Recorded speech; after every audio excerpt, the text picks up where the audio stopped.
Hi everybody, it's Dr. Mark Hyman. Welcome to my weekly house call, your chance to ask me your questions. In today's episode, we're going to discuss the causes of eczema and what to do if you have excess gas, which isn't fun for anybody. Now, our first question comes from Twitter.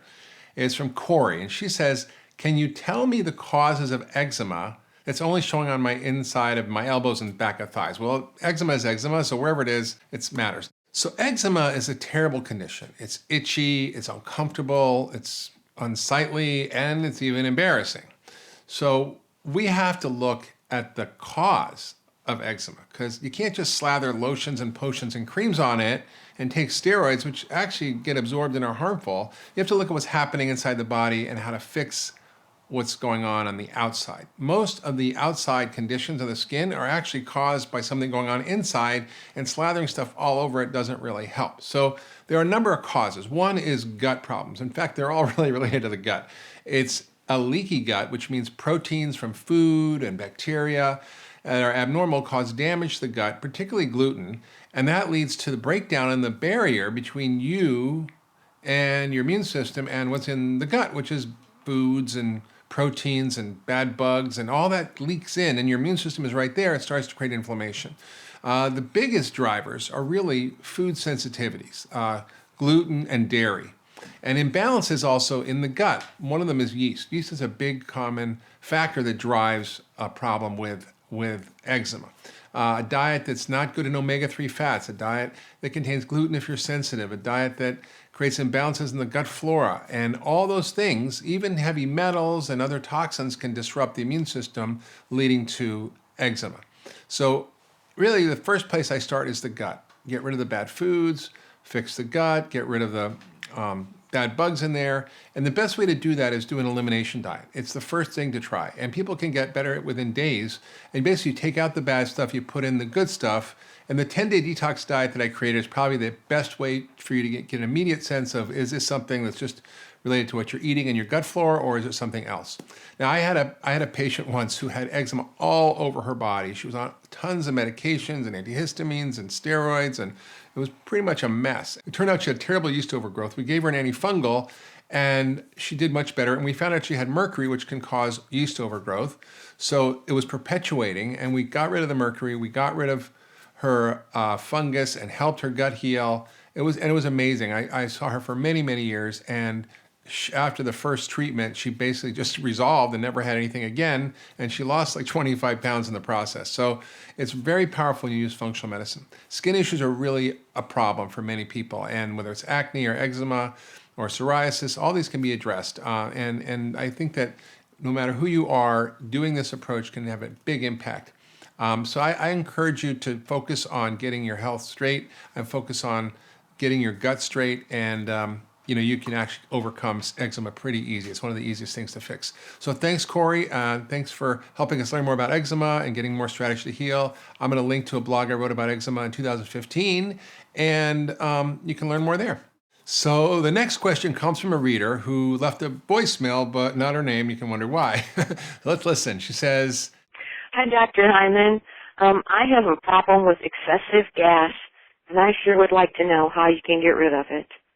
Thank you, and I hope you'll answer my question next week. So the caller's question is, how do I get rid of excessive gas? We've all experienced it. It's uncomfortable. It's embarrassing. So let's talk more about this. What causes gas? Well, most of you don't know, and I didn't really know this either, is that humans don't make gas. Humans don't produce gas. Bugs in your gut produce the gas. So there's a lot of things that can trigger it, and a lot of it has to do with bad bugs in the gut and poor digestive function. So it could be food sensitivities like dairy causing lactose intolerance. It could be other things. It could be problems with not enough functioning digestive enzymes, too many bad bugs. So how do you deal with that? Well, there are billions of good bugs. In fact, probably there are trillions of good bugs that are supposed to be living in your gut, helping to break down all the food and allow the nutrients to get in and get maximum absorption. And these good bugs actually do help you, but the bad bugs can create a problem. So the bad bugs really are causing fermentation. It's like a brewery inside that ferments the food, and the things that get fermented are mostly sugars and starch.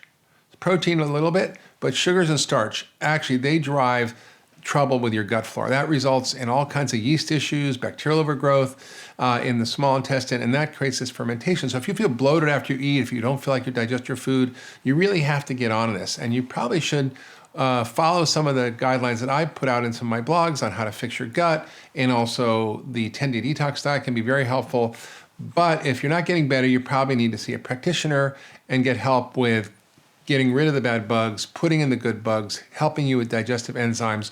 All these things can really, really help. You also might want to try a special diet, which is called a low Fodmap diet. And Fodmaps are fermentable starches. Now, nobody probably knows what this is or has heard of it, but it stands for fermentable oligosaccharides, disaccharides, monosaccharides, and polyols. That's basically starch, different kinds of starches, and sugar alcohols. Now, try to say that 10 times fast. Basically, there are types of sugars found in a bunch of common foods like wheat, beans, milk, apples, honey, sugar snap peas, peaches, plums, cauliflower, sugar-free treats, especially the ones with sugar alcohols. Now, that's not a comprehensive list, but you're going to learn more about the Fodmap diet in the link below. But there are strong links between high Fodmap diets and bloating and gas. So, but if you fix your gut flora, you might be able to fix it so you don't have to restrict your diet. The idea is to get it back in balance. Also, you could supplement with enzymes that help break down some of the foods you're eating. You can avoid dairy, and you can add fiber and prebiotics. That can all help. But make sure that if you don't get better, you go to see someone, because that's not just symptomatic of gas. There's other imbalances going on. So we all occasionally have gas, but it's a natural byproduct of our digestive machine that's in our intestinal tract. But when it becomes too much, it's kind of unbearable. And I would give these easy fixes a try. And if you aren't feeling better, go find a functional medicine doc to get to the root of the problem. All right, well, that's all the time we have for today. If you like this video, be sure to share it with your friends and family on Facebook and Twitter. And if you have any questions, you can tweet them to me or send video submissions to drhyman.com. And maybe next week, I'll make a house call to you. Thanks for watching.